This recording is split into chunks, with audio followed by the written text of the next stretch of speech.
So in the summer of this year, Israel has again attacked one of the most densely populated land strips on Earth, with the size of Bremen, in fact, or the Bronx, respectively, yet with around 1.8 million people as inhabitants and 1.2 million of them registered as refugees.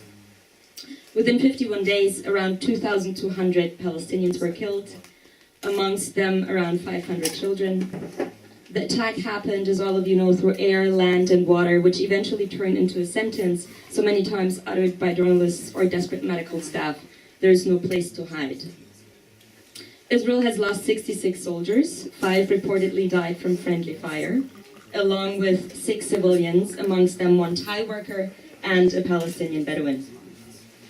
During the attacks, Avigdor Lieberman, the foreign minister of Israel, commented that the IDF is, quote, the most humane and bravest army in the world. Israel's ambassador to the United States, Ron Dermer, in an address delivered before Christian United for Israel, remarked that Israel's armed forces merited the Nobel Prize in recognition of the, quote, unimaginable restraint they had exercised during the operation. Prime Minister Benjamin Netanyahu blamed Hamas, asserting that the gruesome Palestinian civilian toll is desired by Hamas to use, quote, telegenically dead Palestinians for their cause. The UNRWA states as of January, so the beginning of this year, 2014, quote, years of conflict and closure have left 80% of the population dependent on international assistance. The Titan blockade has decimated lives and livelihoods, resulting in the impoverishment and de-development of a highly skilled and well-educated society. Visualizing Palestine, NGO writes, since 1967, the Israeli government has destroyed over 25,000 Palestinian homes in Gaza and the West Bank, as of August 2012.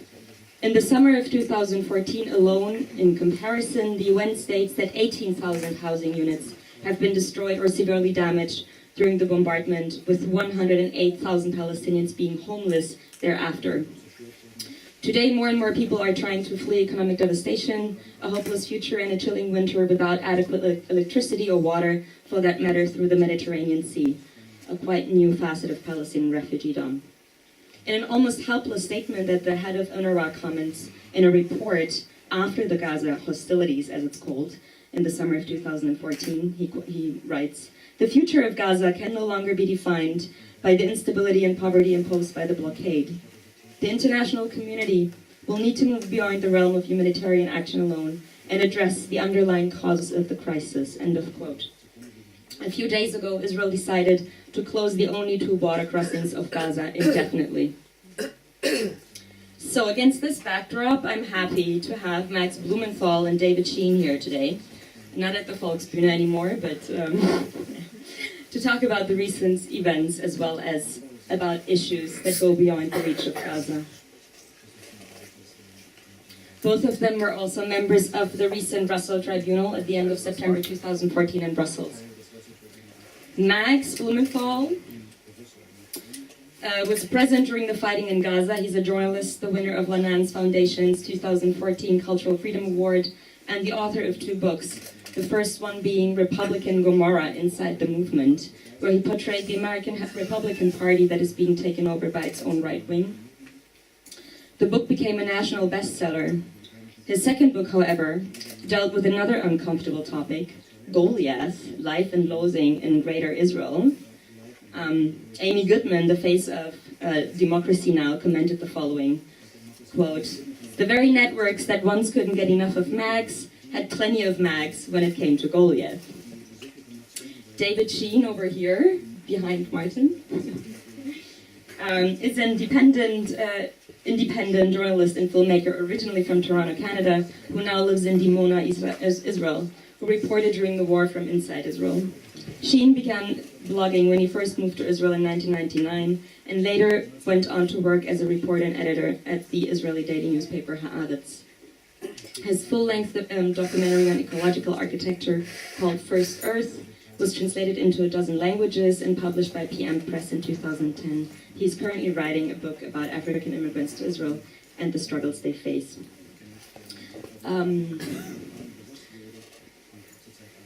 So the first question now, since we have to wrap it up and the video is not there.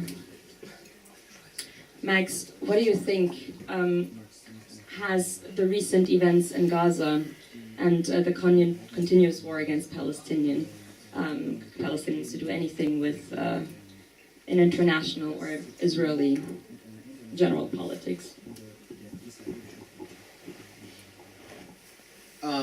First of all, thanks for joining us in the dungeon here.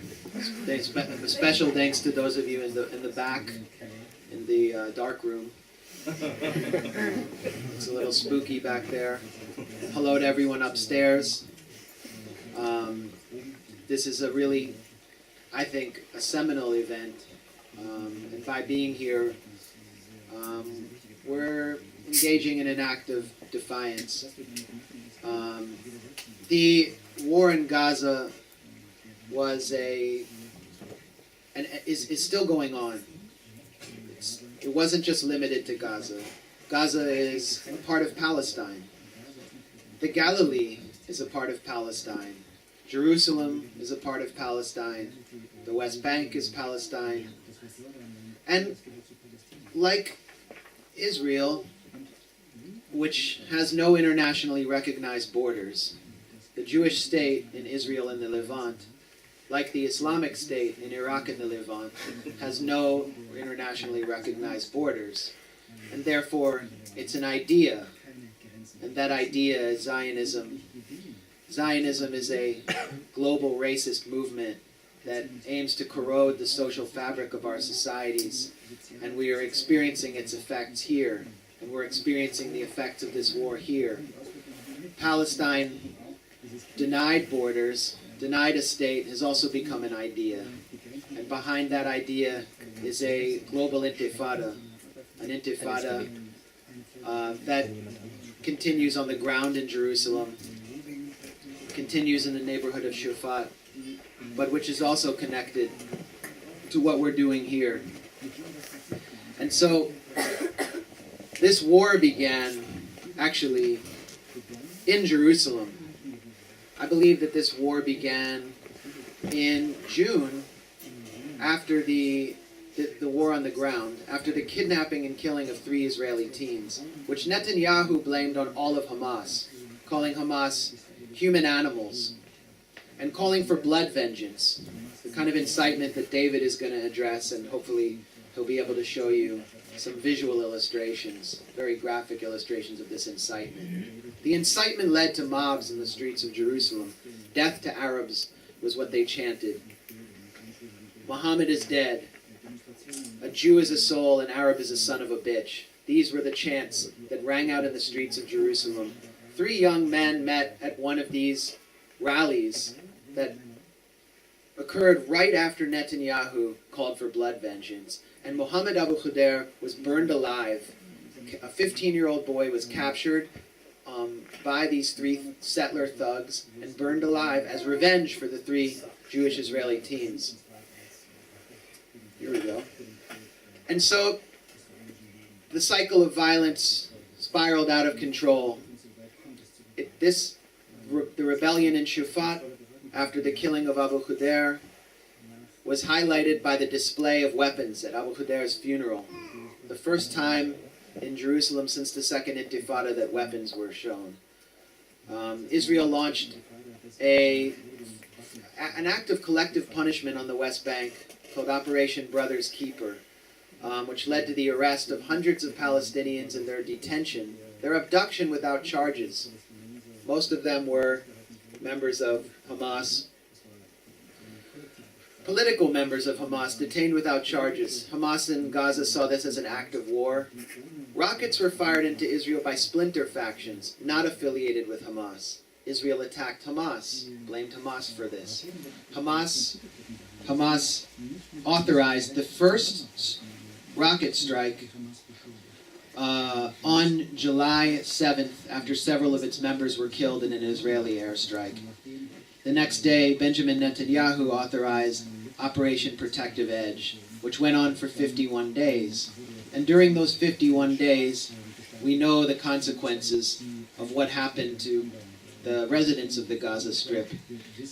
But in Israel, the violence, the longer it went on, the more that Israeli society lost its composure, which David will address. These attacks on Gaza drive and accelerate the shift of Israel to the far right. And figures like Naftali Bennett from the Jewish Home Party, who favors deleting the idea of a Palestinian state, who accused Palestinians of committing self-genocide, and whose deputy, Ayelet Shaked, called for a genocide of Palestinian mothers to prevent them from giving birth to little snakes. Naftali Bennett, Israel's economics minister, surged in the polls and is now a powerful figure. And it's Bennett and the right wing that are pushing Netanyahu right now around the issue of the Temple Mount, around the issue of Jewish prayer on the Temple Mount, which is, once again, accelerating the violence and driving the rebellion in Jerusalem as an extension of the war in Gaza. So what we've seen in so many ways is people, of course, denied rights and ghettoized, and they've staged a ghetto uprising that Netanyahu and his forces and the security forces of Israel can't control. They can't put it back in the bag. It's driving the right wing in Israel. Netanyahu's being pushed from the right. Incitement continues to rise in Israel. Where it goes is anyone's guess. And so I think David will highlight some of the specifics of what's happening inside Israel. But that's really the backdrop and the context for what happened this summer and what we're going to see continue throughout the year, especially in Jerusalem around Shufat, the neighborhood that Abu Khudair is from, and around the Al-Aqsa compound, Haram al-Sharif, and the Temple Mount, where Jewish extremists aim to destroy the Dome of the Rock and replace it with a third Jewish temple, thereby entering the era of the apocalyptic. Thank you, but at the same time you were present during the entire fighting, can you tell us a little bit more, share with us what exactly you witnessed, also in front of the Russell Tribunal, for instance? I don't think there's time to describe what I witnessed, but when I arrived it was August 14th, and it was a 5-day ceasefire. So by this time, most of the Western journalists had left. I think Martin Lejeune might have still been there. Martin is one of the bravest journalists I've ever seen. I couldn't have done what he did. He actually stayed with a family while I stayed in one of the safest areas, which was a compound that mostly journalists lived in. But I was able to get out in a way that many journalists hadn't before because it was a ceasefire. And for the first time, families in places like Shujaiya, in Rafah, in Khuzah, which were completely destroyed, literally flattened by the Israeli military, were back at their homes. They had pitched tents, and you always see Palestinians in tents. You've seen them in tents since 1948. But unlike the refugees of 48, these refugees had nowhere to go, so they pitched tents in front of the ruins of their homes and just sat there and tried to see which one of their neighbors survived. People really loved being out in the street. They had 5 days before the fighting started again. And I met them, and they gave me their testimonies. I want to talk about... I want to talk about what I saw, particularly in Rafah, which is the southernmost city in the Gaza Strip. And perhaps later I'll talk about the massacre in Khuzah and the battle in Shujaiya, in which local ghetto fighters resisted one of the most powerful militaries in the world and actually drove them back. These ghetto resistance fighters, defending their own neighborhood, are denounced as terrorists by social democrats in your country. But in Rafah, on August 1st, which is known as Black Friday in Rafah, Israeli soldiers began to advance on homes and occupy homes right before a temporary ceasefire was to begin. An ambush team from Hamas, from the Al-Qassam brigades, attacked the soldiers, killing 2 and wounding 1, and attempting to take that one into a tunnel in order to take him captive. The point of taking captives is to get a prisoner swap for Palestinian political prisoners. This soldier was named Hadar Golden. He was the second cousin of the Israeli defense minister Moshe Ya'alon. He was one of the golden sons of Israel, from a extremely advanced special forces unit. The commander of this unit, this paratrooper unit, the commander of the wider unit, the Guvati Brigade, was Colonel Ofer Winter. And when Winter learned that this soldier had been kidnapped, he invoked what's known as the Hannibal Directive. The Hannibal Directive is a semi-secret Israeli military doctrine which is now out in the open, and it calls for the prevention of the capture of soldiers in order to prevent prisoner swaps, because these are politically devastating, especially when the right wing is in control for the Israeli government. It not only authorizes the military to kill the ambush team or the captors of the soldier, it authorizes the military to kill the soldier, which highlights the value that Israel places on human life. Even its own soldiers can be eliminated with the flick of a switch if they become politically inconvenient. So when the Hannibal Directive was invoked, naval shells, tank shells, artillery shells, drone missiles, including Hellfire missiles produced in Norway, American 500-pound dumb bombs, all came raining down on this small area of Rafah and expanded outwards, as the Hannibal Directive suddenly became a mechanism for the revenge for the capture of this soldier. The entire area in east of Rafah came under attack. And when I visited there, I literally walked over the shells that had been left behind. I found homes with children playing with spent mortar shells, families using mortar shells as ashtrays and flower vases. There was spent explosives everywhere, along with the ruins of homes. One family I met, the Kadan family, told me that they made a desperate run for the Al-Najjar hospital in the center of Rafah. This was the only major functioning hospital. And as they ran there in a straight line, they saw their neighbors drop like flies all around them, in their words. The hospital was crowded with the wounded, with dead. And then Israel placed a phone call to the hospital and said, "We're going to bomb you."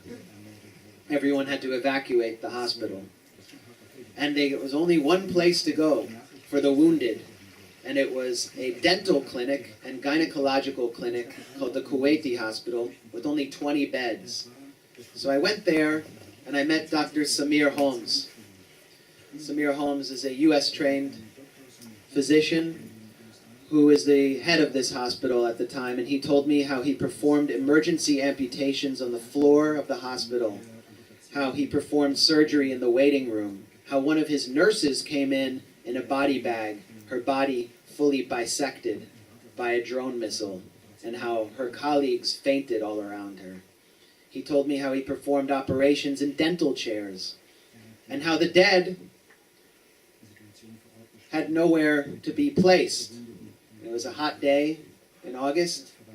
He had to do something with the bodies. So he took some of the body parts and the bodies and placed them in the meat lockers of local butchers. But there were too many dead children, and so he summoned ice cream coolers from local supermarkets and placed the bodies of dead children to cool in ice cream coolers. This, to me, is the ultimate conclusion of where Zionism has gone. The image of the dead child in the ice cream cooler. This is what the social democrats like Volker Beck are defending. This is what they're encouraging. And this is what I heard about in Rafah. And this crime, this grotesque atrocity, cannot be punished. Not only because the United States is preventing the ICC from prosecuting Israel, but because Palestinian Authority President Mahmoud Abbas refuses to go to the ICC against the desires even of the heads of the Palestinian Liberation Organization and Hamas. So we had to hold the Russell Tribunal in Brussels as a people's tribunal to expose these crimes and to highlight this testimony. And what I just described to you is only a small scintilla of the violence that was visited on the Gaza Strip by the Israeli military. There was not one single person in Gaza, as Martin Lejeune can tell you, that was not touched by the violence. Everyone lost something. Thank you. David.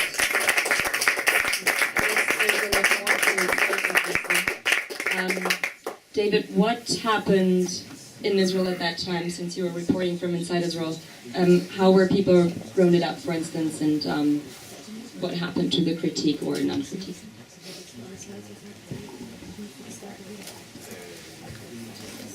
We cannot film them with this light all over their faces.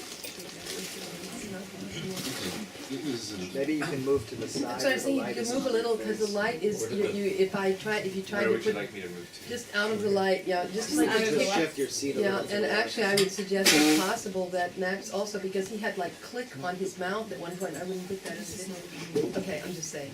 Click on my mouth. Yeah. Stop. So just This is great. give me just 1 second so I can get to the proper slides. Sorry. That's okay. So I have hundreds of slides here. I'm only going to be showing you just a few of them, so bear with me just a moment while I advance to the point where we can talk about, okay. Yes. So, again, as Max said, yeah, should I switch? Okay. No? Just keep doing your thing. Alright. So first of all, thank you again. I really appreciate that you care enough. Okay, let me just sit over this. No, you have to sit here because you'll be in the way of your slide. Just everything's cool. Alright, if you say so. That's great. Okay. So like Max said, thank you so much for coming out. Thank you for caring enough to come out. In response to your question about what was happening, well, as soon as the when these 3 Israeli teenagers were kidnapped in the West Bank, you had a massive upsurge in incitement. You had this phenomenon of Israelis posting onto Facebook demands for violence to be meted out against Palestinians, calling for attacks on Palestinians. So I'm going to show just a few examples of some of these memes that Israelis put on the internet, and I've translated them into English for those who can read English. So yeah, some of these people look like what I imagine you think of as soccer hooligans, you know, young men coursing, testosterone coursing through their blood, you know. But it wasn't all just young men. There were adult men too. You can see this man, for example, calling, you know, taking a photo of himself, death to terrorists and leftists, but he's got the shoes of his young daughter in the corner. So clearly this is an adult, a man who is responsible for their own behavior, not a child. And it wasn't just men, there were women as well. And it wasn't just women, there were girls as well who were posting on the internet. Hating Arabs is not racism, it's values. The kind of selfies that Israelis were posting on the internet.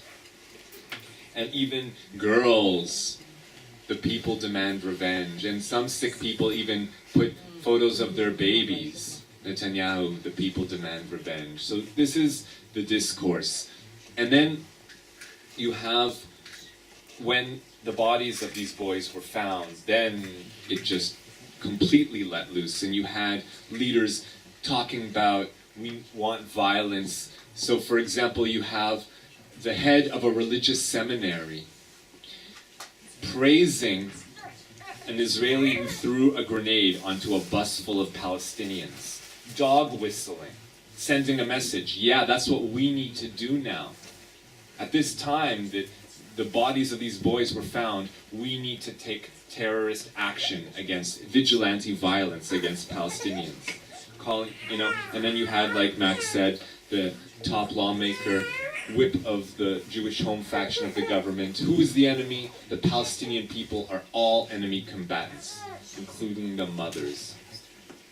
And so you had, as Max said, Israelis marching through the streets. And it wasn't just Jerusalem, it was Jerusalem, and it was Tel Aviv, and it was Beersheba, and it was Nazareth, and it was Haifa, and it was Pardes Chana. It was everywhere, marching through the streets, demanding vengeance, screaming, death to Arabs.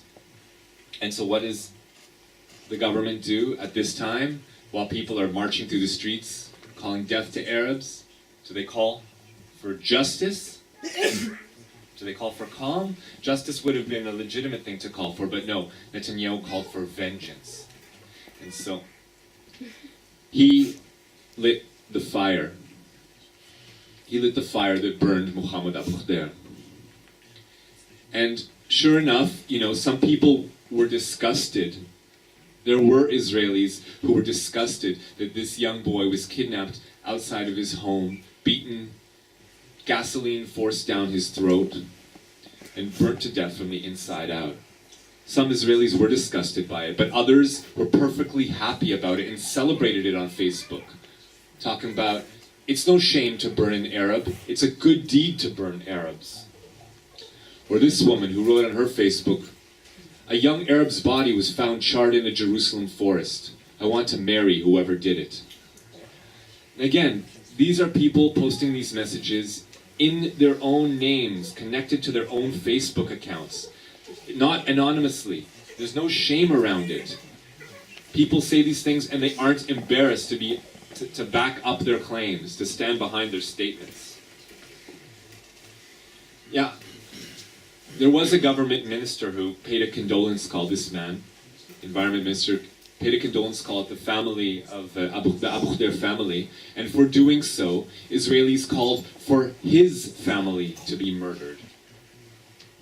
Okay, now, when Netanyahu goes into Gaza, and lets loose the hounds, so to speak, and then you have religious leaders and political leaders giving full backing, and in fact, justifying the most horrific crimes. This is supposedly a liberal rabbi by Israeli standards, and he calls it, in an op-ed, a milchemet mitzvah, which is essentially a holy war, a war commanded by God. So now it's not just a military conflict, it's ordered by God. And of course, on the right wing, there's no need to mince words. This state-sponsored rabbi says that Israel is allowed to take steps to exterminate the enemy. Incidentally, all of these rabbis, they're paid by my tax money. This is what my tax money goes to fund.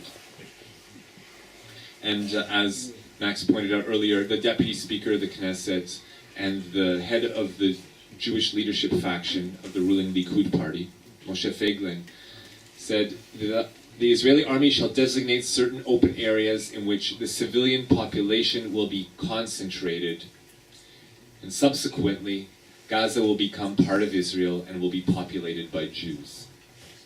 This is his plan. And as Max pointed out, Naftali Bennett, who a year ago said, I've killed many Arabs in my life and there's no problem with that.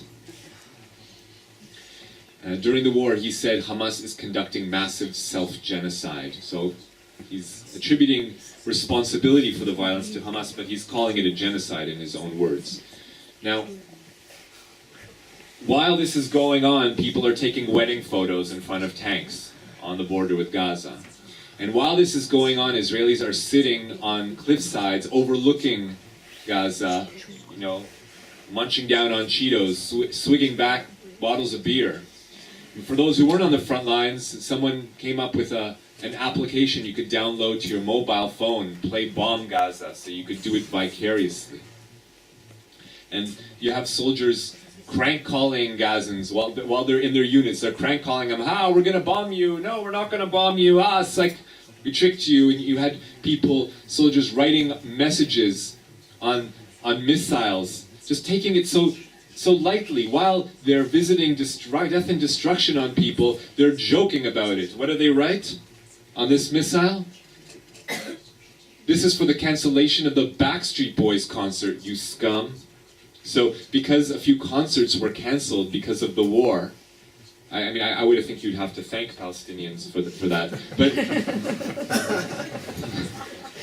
this is what they write. So this is the message people get as they're blown to bits.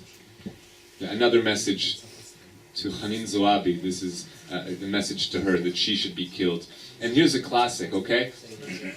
Hanin Zoabi is a Palestinian citizen of Israel, a Palestinian member of the Israeli Knesset. So this Israeli soldier is calling for a member of Knesset to be killed.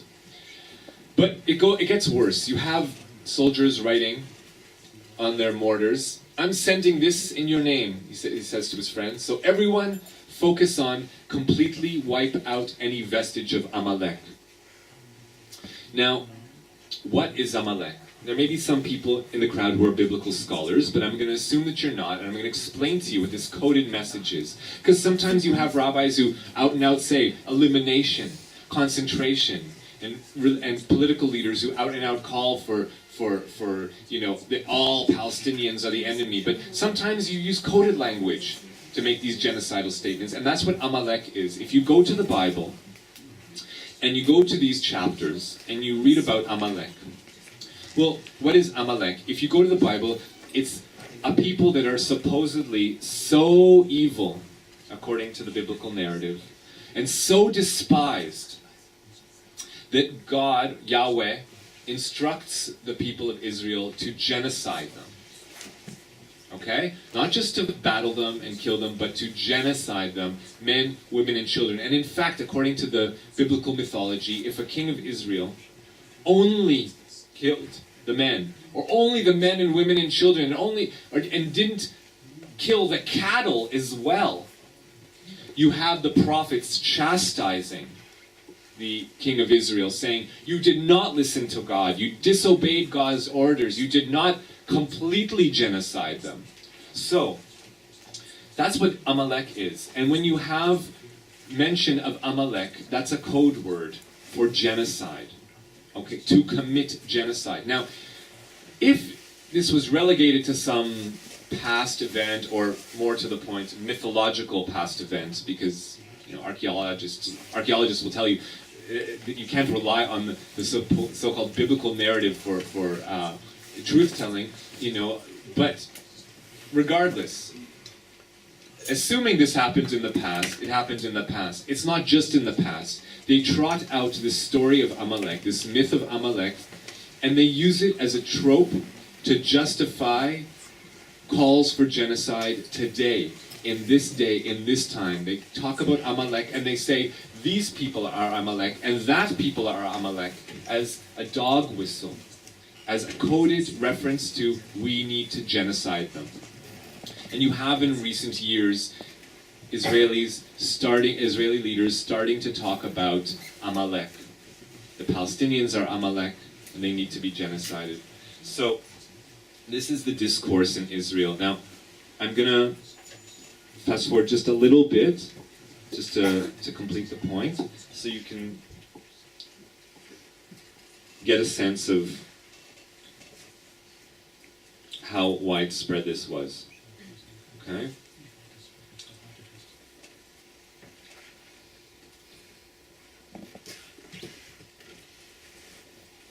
So,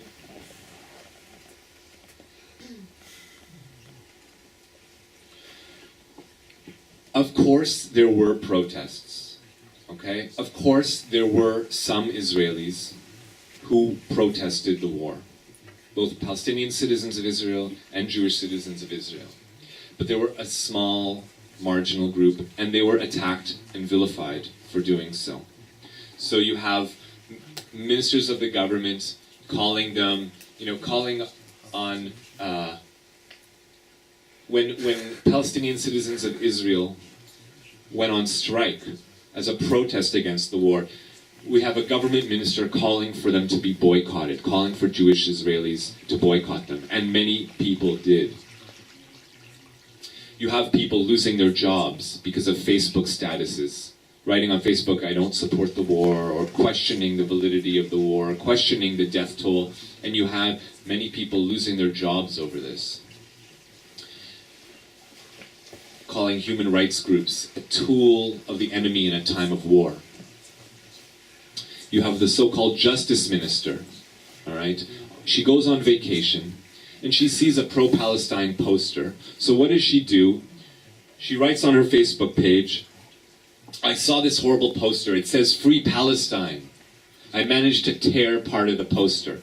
This is the woman who is supposed to stand for the rule of law in Israel.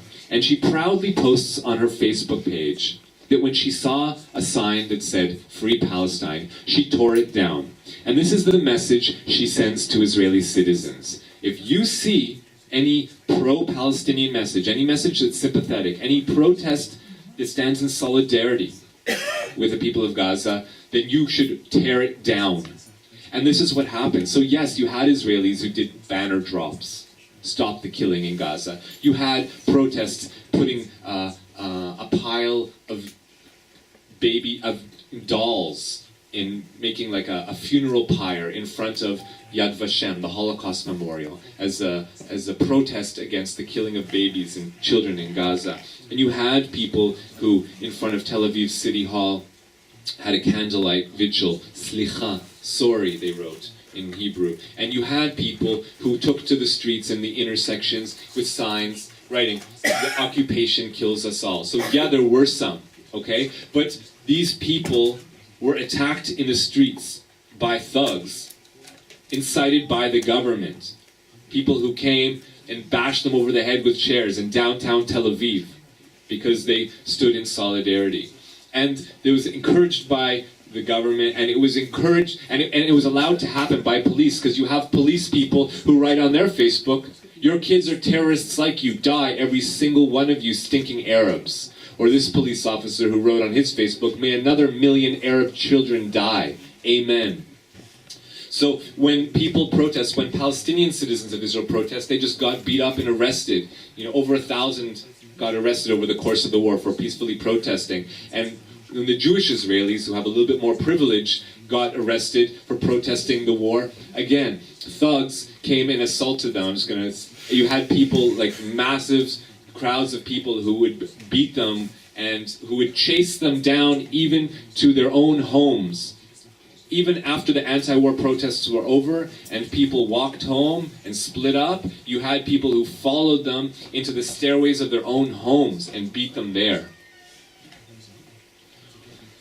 You had people being evacuated by ambulances and crowds rushing to the ambulances, beating on the doors of the ambulance, trying to rip people out to beat them more. You had the deputy mayor of the city of Haifa, who went to one of these anti-war protests, and when fascist thugs beat him up, he says police were standing there and they watched and they did nothing.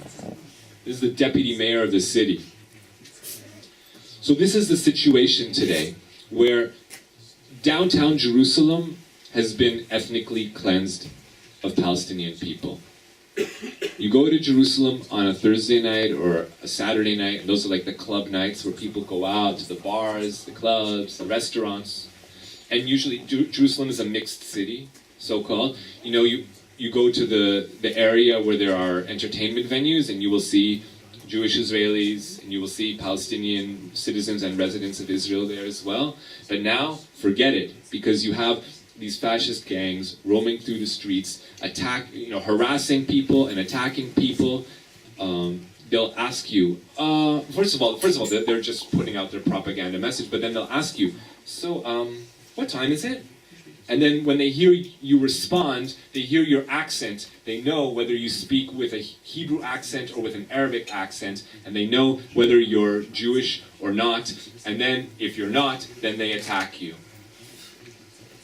And so now at this point, Palestinians just don't even go to downtown Jerusalem on these nights, because why risk getting beat up? So these thugs have successfully cleared downtown Jerusalem of Palestinian people. This is what's been happening in Israeli society. While the bombs rain down on Gaza, this is what's been happening on the so-called home front.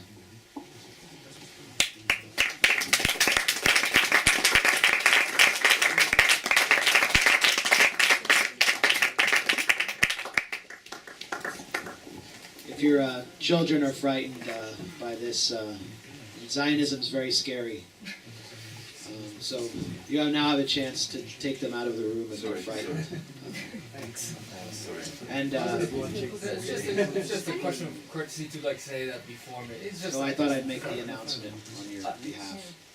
Thank you. David, just recently actually Shalom Achshav, Peace Now, who's more or less famous in Germany, Uri Avneri, comes here more or less, or did come here earlier when he was still a little bit younger, I guess. Just recently published a video in Hebrew only so far that about the incitement that they are even getting, and I think they're just as radical left-wing as maybe the Democrats or, you know, the Grünen. Right. I think so. What does that say to you, who's been also reporting on anti-African racism in Israel? What does that mean for Israeli society in the long run? What do you think? And yeah.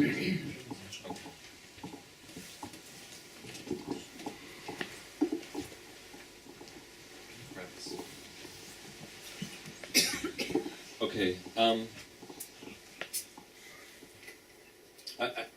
You've raised a topic that many people here are not familiar with.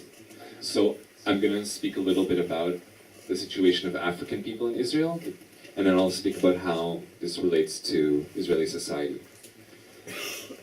So, many people don't realize this, but while Palestinian people indigenous Palestinians are historically the group that has suffered the most from the drive for ethnic purity in Israel. They are not the only ones. In recent years, you have another group of non-Jewish people in Israel.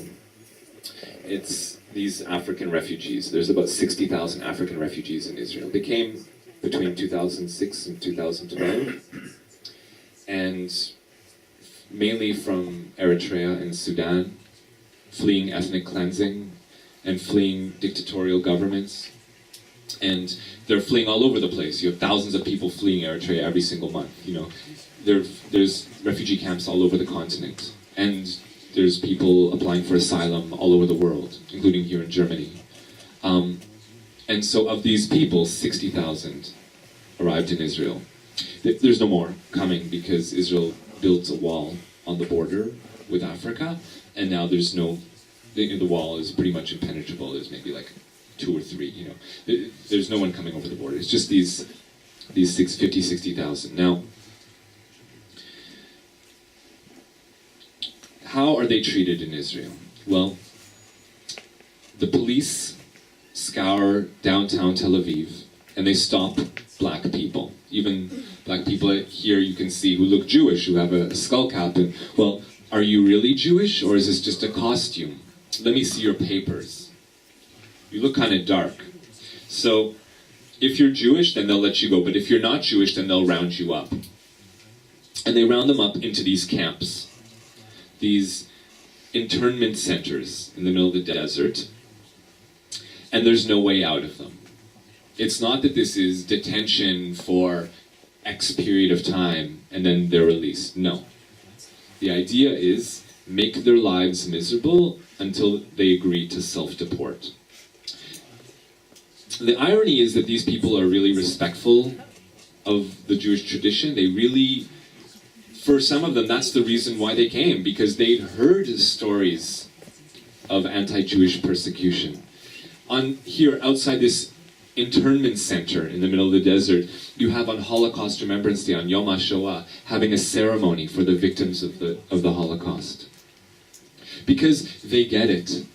They themselves, in many cases, fled genocide in Darfur and Blue Nile region and other places in Sudan. They understand what genocide is, and it's precisely because of that that they fled to Israel, thinking that victims of genocide would understand them.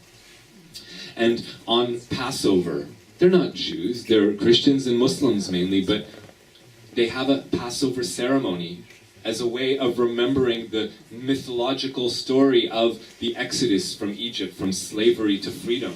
Because them, especially if they're Eritreans, they get that. They understand what it is to have, essentially indentured servitude for their entire lives. The Eritrean regime is completely dictatorial.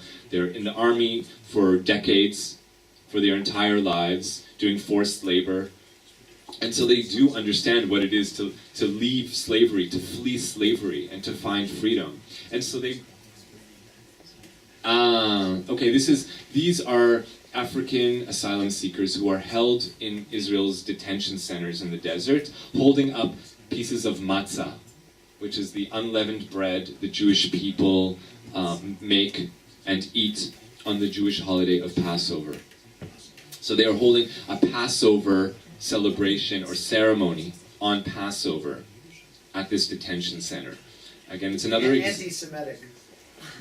Yeah, clearly these people are anti-Semites, right? I'm trying to show you that, part of the reason why they came to Israel, among the many other places they could have fled to and do flee to, is because they felt some sense of identification with the mythological stories and the historical stories of the Jewish people.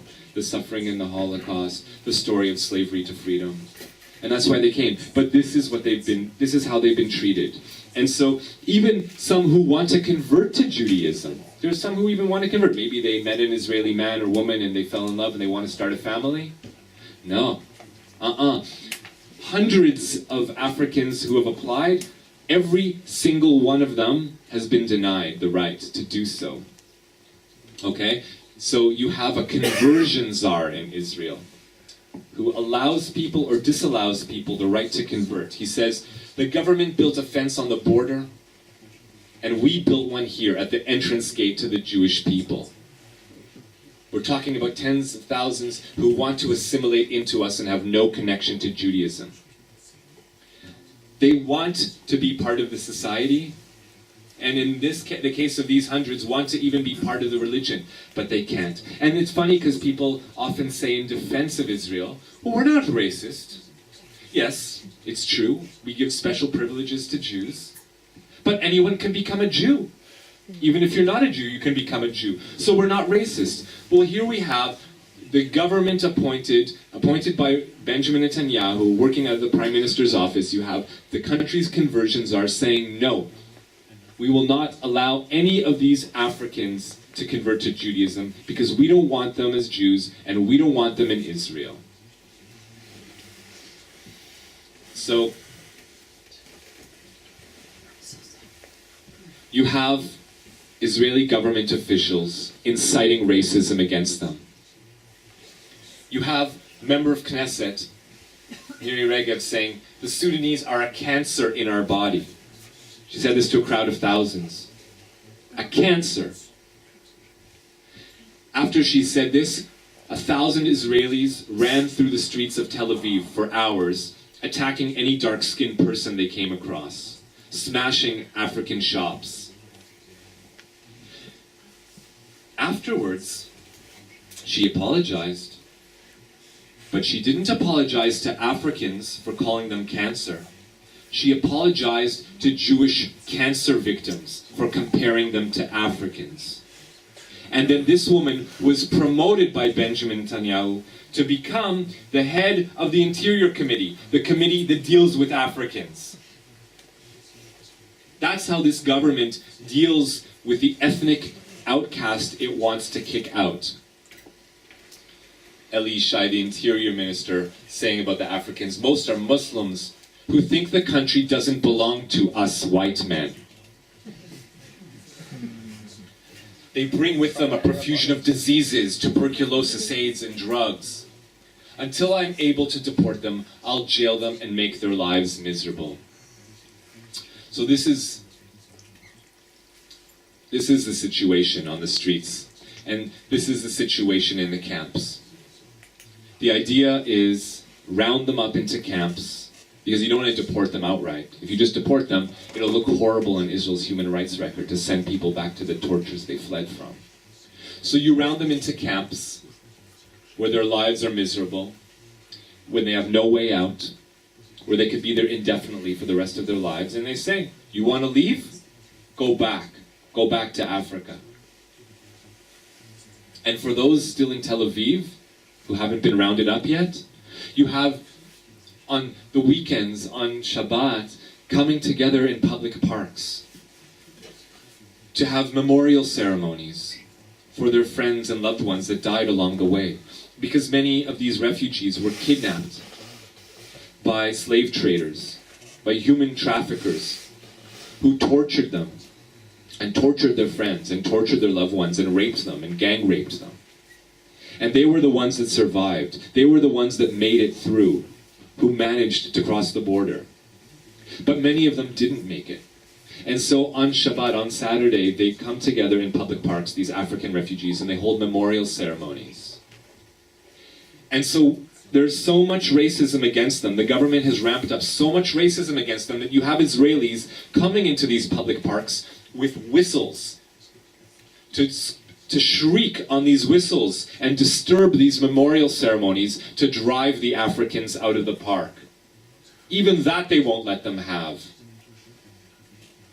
In January, you had a Jewish Israeli man stabbing a 1-year-old African baby in the head. Just walking up to an African family on the streets of downtown Tel Aviv and stabbing the baby that she's holding 3 times in the head. Okay? And the man who did it, of course, he's claiming insanity. So he'll never see the inside of a jail cell. The mother, although Israeli terror victims are supposed to get help from the government, her mother has received no help at all. And her father has been issued a summons to be rounded up into the detention center.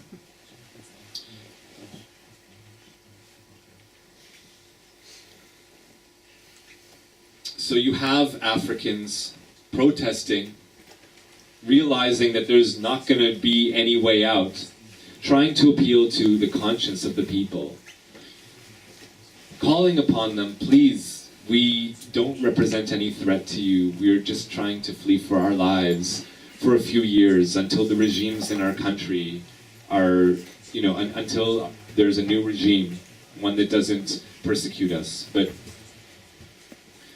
the government is determined to kick them all out. And sadly, it's come to the point where a full 80% of the Jewish Israeli population wants all the Africans rounded up out of Israeli cities and into these camps and out of the country altogether. And so, this is the state of affairs today with African refugees. Okay? This is where we are today. Now, you asked a question about how what effect this has on Israeli society. What about critique? A critique. Okay. What happens to those who are critical of that? What happens to those who are critical of this? Okay.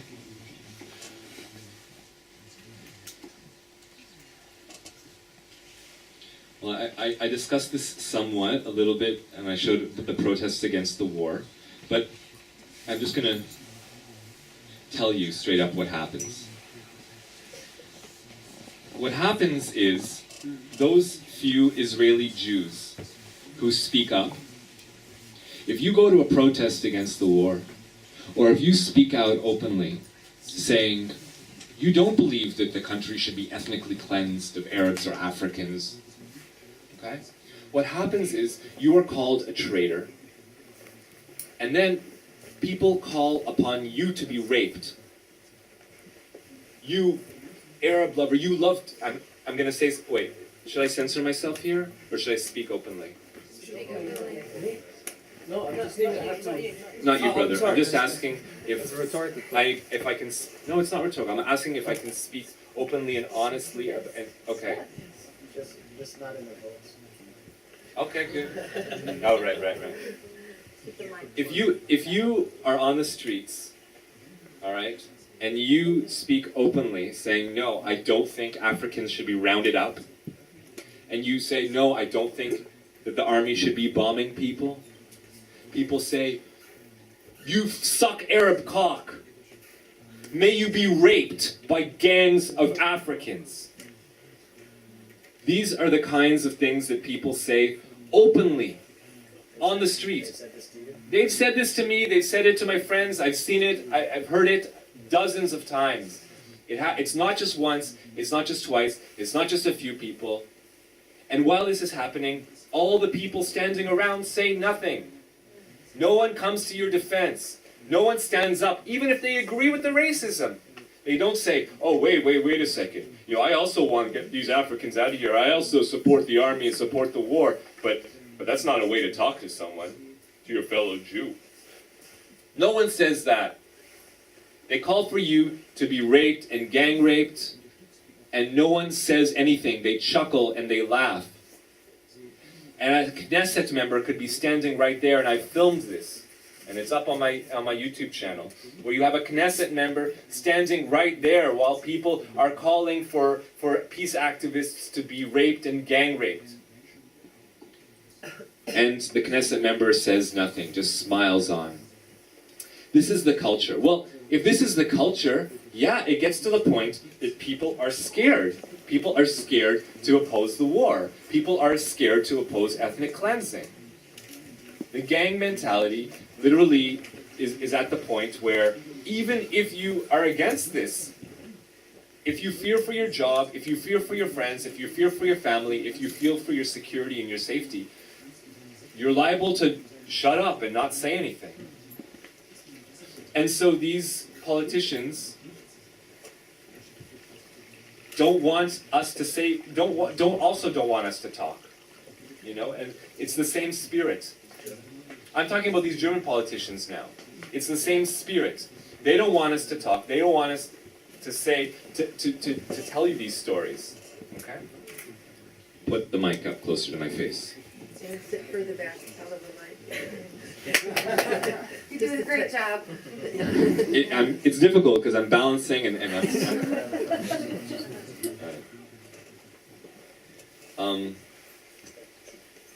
so I'm going to tell you one more thing about. Can I ask a question? Are we going to do questions? Okay, I'm gonna pass the mic over. Will be more time for more stories.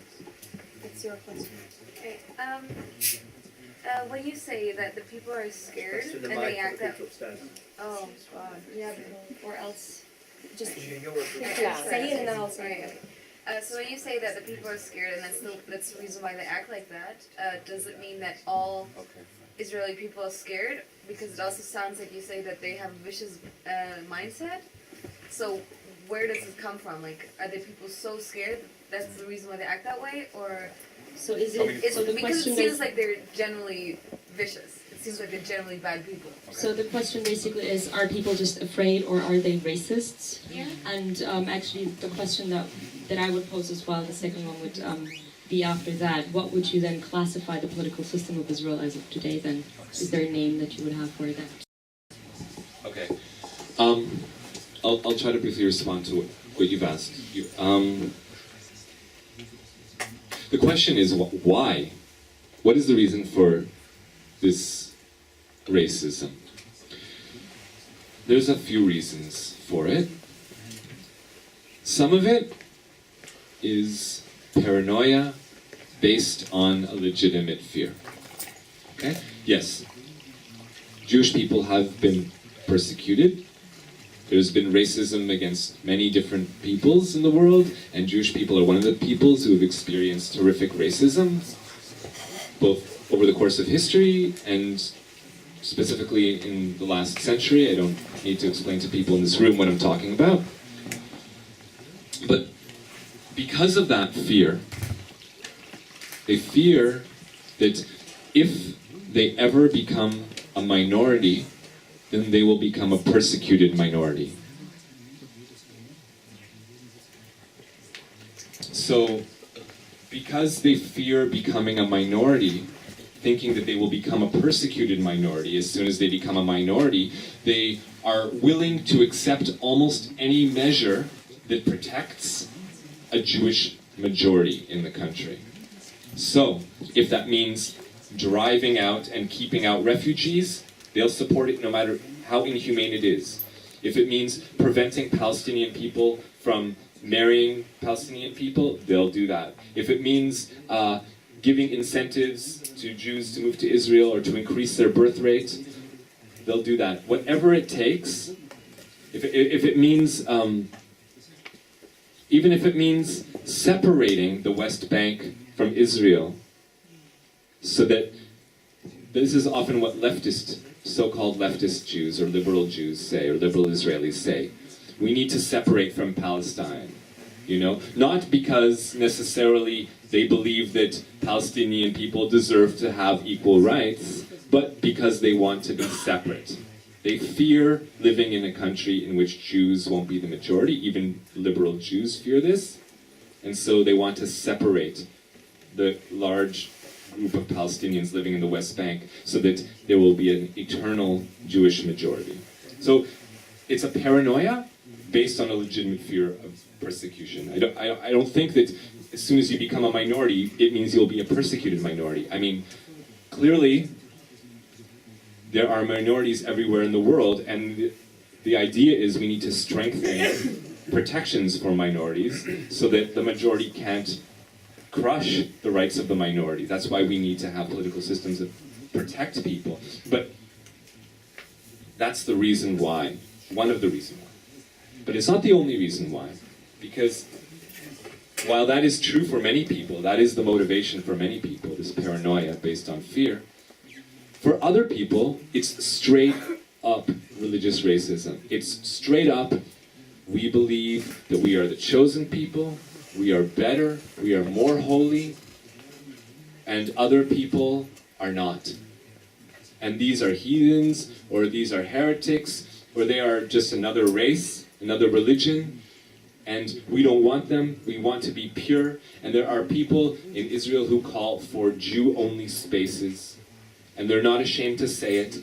And that's why I'm going to show a few pictures now. Yeah. Can you answer the question about the political system? I'd be really interested in that. And then, As you wish. just really quickly. I just want to show you a couple things. It's super, super quick, okay? Be very quick. Quicker than quick. It's so interesting. And I'd be really interested after that in how you would define the political system of Israel, if you have any idea or a definition of that. And then I would like to move on to Max, actually, and ask you a couple of questions about making Okay, women. I'll just... Okay, throw this away, it's not going to be helpful. Oh yeah, I'm not going to show you pictures right now, but I just meant to say that there are, in this few instances where, because you can't even... Just close it. The government does not allow Jewish people and non-Jewish people to marry.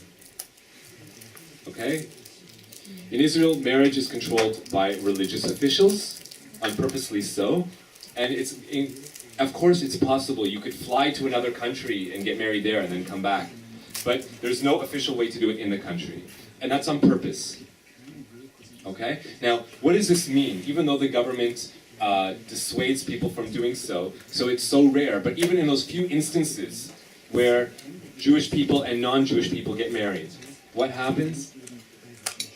This summer we had an example of this, where a son of Muslim citizens of Israel and a daughter of Jewish citizens of Israel fell in love, decided to spend the rest of their lives together, and you have state-sponsored anti-miscegenation groups, okay?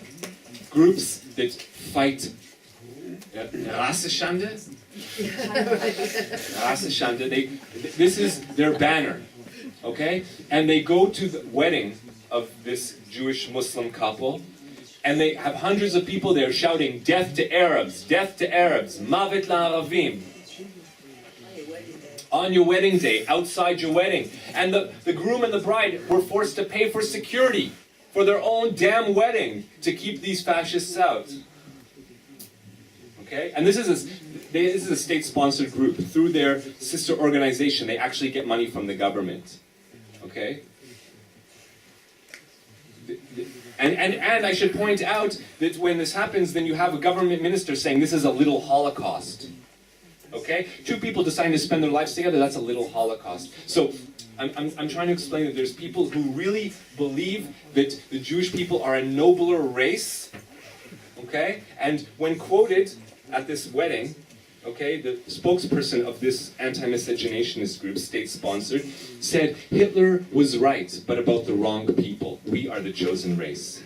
Okay, he said that to an Israeli newspaper.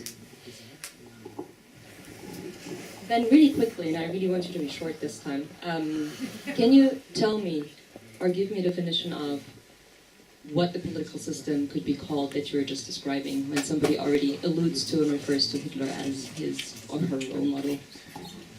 Well, anyone can say anything, but if you're speaking about the system of government, it's an ethnocracy.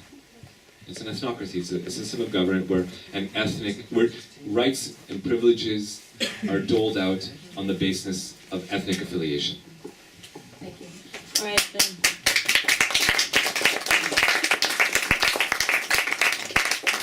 Then my question would go to Max, in fact.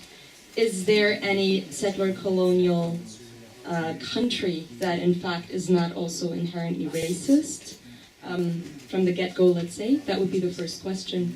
And the second question would be, so I wrote this down, I'm going to read it. Over the past 6 years, we saw a massive acceleration of violence inflicted on Palestinians in Israel and occupied territories. What do you think are the broader and transnational political implications that make that possible? The second one. So what are the broader political implications that make exactly the factors and who supports it and why is that possible, basically? But the first one should be first. I'll try to be, I can't say brief, but I'll try to keep it a discussion and hopefully will involve you guys in the audience. I think the first question on settler colonialism can involve the question that we heard from the audience on why we see rising levels of racism, including religiously framed racism, which has an apocalyptic narrative weaved into it. And it is because of settler colonialism.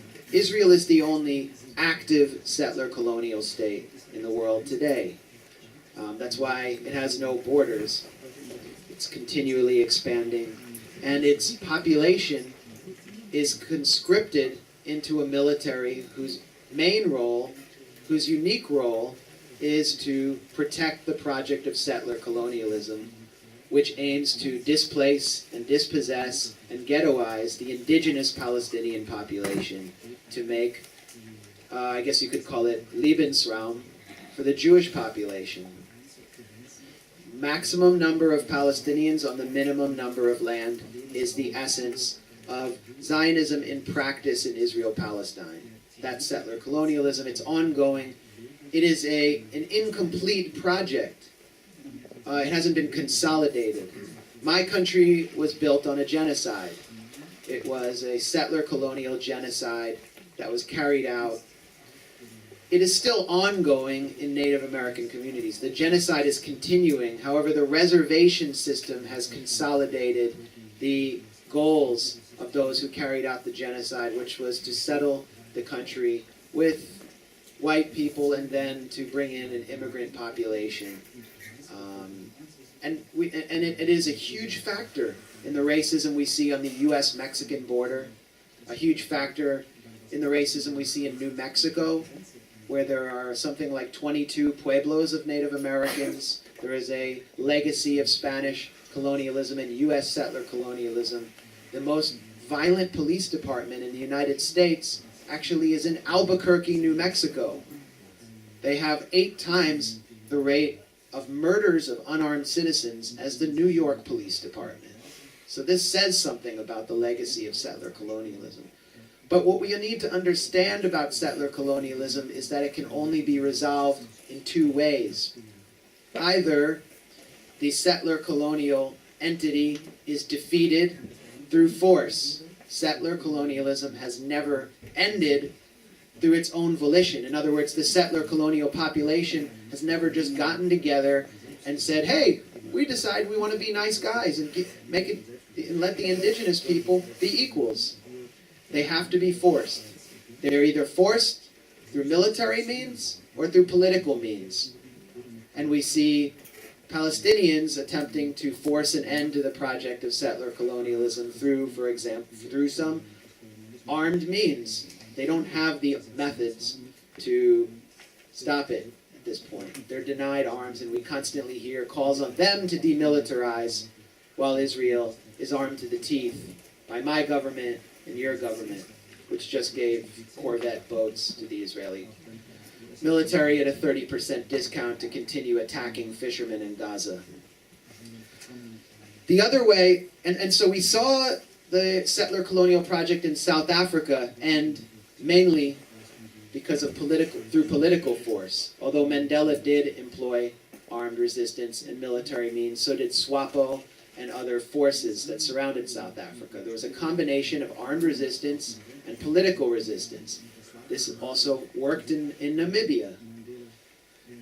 And we see some of the same tactics being applied to the current situation in Israel-Palestine. The settler colonial population then reaches an agreement with the indigenous population, and they can agree to live together. And the bloodshed, the cycle of violence, and racism may not end, but the situation generally improves. The other way that settler colonialism can resolve itself is through genocide. That is the only other means. And so we see through the project of Zionism and the eugenic ecology that David described, which is predicated upon the manipulation of demographics and the de-development of the ethnic outclass in order to lower their production rate and increase the production rate of the settler colonial population, a drive towards genocide. In fact, an Israeli government minister recently called for lowering the birth rate of the Bedouin citizens of Israel in the Negev. We see through the rhetoric, we hear through the rhetoric that David highlighted, a drive to genocide. We see through the behavior of the Israeli military in the Gaza Strip, a drive towards genocide. Perhaps legal scholars will not decide and conclude that this attack was genocidal. I personally can only come to the conclusion that war crimes were committed.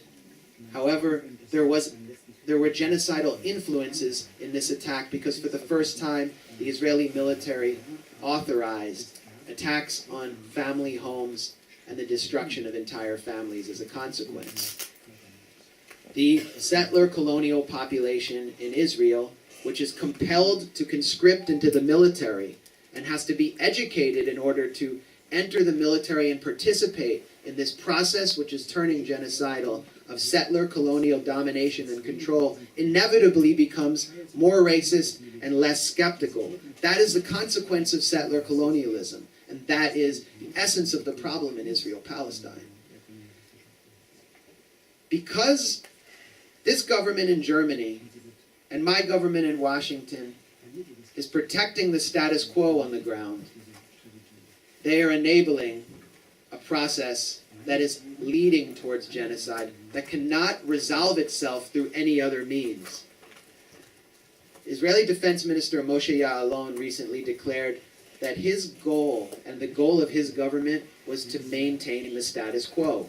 In other words, to maintain the occupation, to continue establishing facts on the ground while keeping the Palestinian population ghettoized and dispossessed and excluded for as long as possible. In other words, to not reach a solution, but to preserve that the status quo is never static. As we've seen in the Gaza Strip, the violence continues to escalate. The violence against Palestinians grows even in the West Bank, in Jerusalem, and there is counter-violence. And so the influence of the German government, of the U.S. government, of all of Israel's allies, the role that they play is in shielding the violence and allowing it to continue and deepen and protecting the only active settler colonial entity in the world, preventing it from being forced to end this process which can either lead in a political settlement with negotiating the end of apartheid, as happened in South Africa, or a genocide. They're allowing it to careen towards genocide. Maybe genocide hasn't happened yet, but that is the ultimate conclusion of settler colonialism. And that is where we see the situation going. And it is a supreme irony that social democrats in Germany seek to shut down this conversation, invoking the Holocaust, invoking genocide in order to allow violence to continue. You see why they're trying to shut it down from David's presentation. It's a very powerful presentation. It is based entirely on facts. I can rattle off fact after fact for you. That's why they're trying to shut it down. By trying to shut down this conversation, they demonstrate that they have no arguments of their own. Not only that, they confirm that they have no positive vision to offer for Israel-Palestine. Our vision is very simple. It's a vision of equality for all people, regardless of ethnicity or religion. That vision is considered tantamount to the destruction of Israel. And if that vision means the destruction of Israel, then the vision of equality means the destruction of Israel, then what does that say about Israel?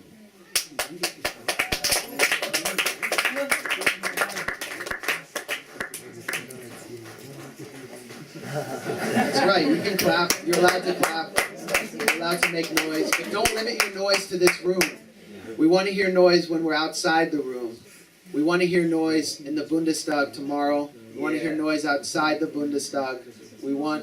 And our noise is the noise that is spreading around the world and cannot be silenced, even in this capital of hypocrisy.